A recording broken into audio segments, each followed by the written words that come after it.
안녕하십니까. 2023년 1월 5일 목요일입니다. 코페스 동반자 채널에서 오늘은 외신 하나 대우해양 인수 후 첫 번째 사업은 공격형 무인 잠수정 개발, 이런 주제로 말씀을 드리기로 하겠습니다. 몇몇 외신들이 하나가 대우해양을 인수한 다음에 첫 번째로 추진하는 사업이 바로 한국 해군에서 추진하고 있는 네이비시 고스트 사업에 참여를 해서 무인 잠수정을 만드는 과업이라고 합니다. 대우조선해양과 한화시스템, 한화에어로스페이스, 범한 퓨어셀 같은 업체들과 함께 최첨단 무인 잠수정을 개발하는 겁니다. 물론 공격형 무인 잠수정입니다. 현재 대우해양은 과거 2005년도에 수심 5,000m까지 자망을 해서 해저 지형을 탐색하는 OK4 6000이라는 무인 잠수정을 개발한 적이 있었습니다. 얼마나 오래됐는지 생각해 보시면 아실 겁니다. 그리고 최근에 한화가 무인 잠수정을 개발해서 시연을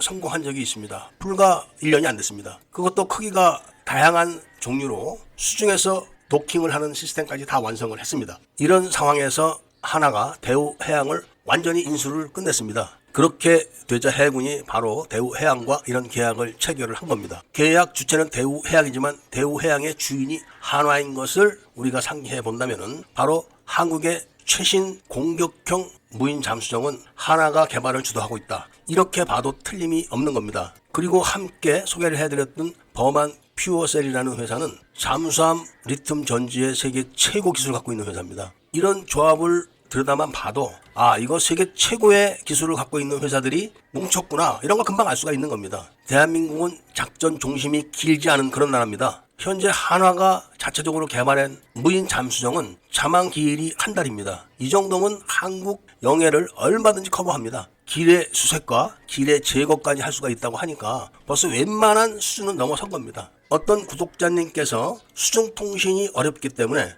AI 기술이 필요하다, 이런 말씀을 드렸는데 맞습니다. 그래서 이미 그런 기술을 다 적용을 해서 하나가 세팅을 끝낸 거고, 그 기술을 갖고 지금 대우해양과 범한 퓨어셀, 또 다른 하나의 회사에서 모두 결합을 해가지고 최신 무인 공격형 잠수정을 만드는 겁니다. 잠수함은 기본이 굉장히 가격이 비쌉니다. 조 단위로 올라가죠. 그런데 무인 공격정을 아무리 최첨단으로 만든다고 해도 가격이 잠수함보다는 당연히 저렴합니다. 그리고 이런 무인 잠수정을 잠수함이나 또는 수상함에 탑재를 해가지고 작전 해역에서 하역해서 얼마든지 사용할 수 있기 때문에 중국이나 북한, 일본 등 우리나라가 잠재적인 적국 또는 주적 이렇게 분류해놓은 나라에서는 우리나라 바다에 접근을 하기가 어렵게 됩니다. 문자 그대로 탐색만 하는 게 아니라 대잠 훈련을 하는데 탐색을 해서 중계까지 할 수도 있습니다. 그리고 직접 공격도 할 수 있습니다. 넓지 않은 바다에서 대잠 초계기와 수상함,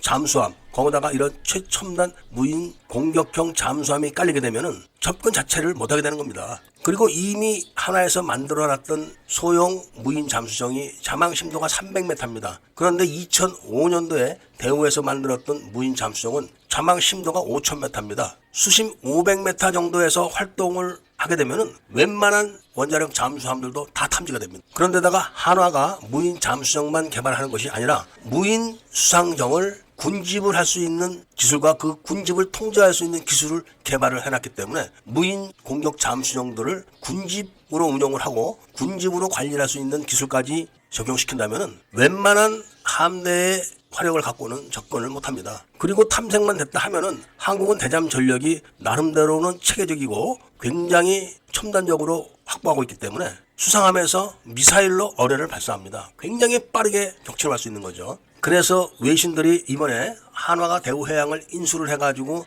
다시 대우해양의 기술과 하나가 갖고 있는 무인 공격 잠수정의 기술을 결합해서 엄청난 게 나올 것 같다는 생각을 하고 있는 겁니다. 하나는 이미 그 기술이 충분히 인정을 받고 있고, 대우해양도 세계에서 가장 큰 디젤 잠수함에다가 수직 발사관을 장착해서 운영을 하고 있는 도산 안창호급 잠수함에다가 거기다가 또 리튬 전용 전지 잠수함을 개발을 하고 있다는 것을 보도를 하는 겁니다. 그러니까 구독자님들 뿐이 아니라 그냥 취미로 밀매 생활을 하시는 분들도 굉장한 게 나올 거다, 이런 예감은 다 하실 겁니다. 그리고 우리나라의 실상을 봐서도 빨리 그런 엄청난 물건이 나와줘야 됩니다. 외신들도 한국의 로키트 마틴이라고 하는 하나에 대해서 하나가 대우해양을 인수한 후 첫 번째 사업으로 공격형 무인 잠수정 개발에 나섰다는 것을 보도했다는 말씀을 드리면서 오늘 이야기를 마치고자 합니다.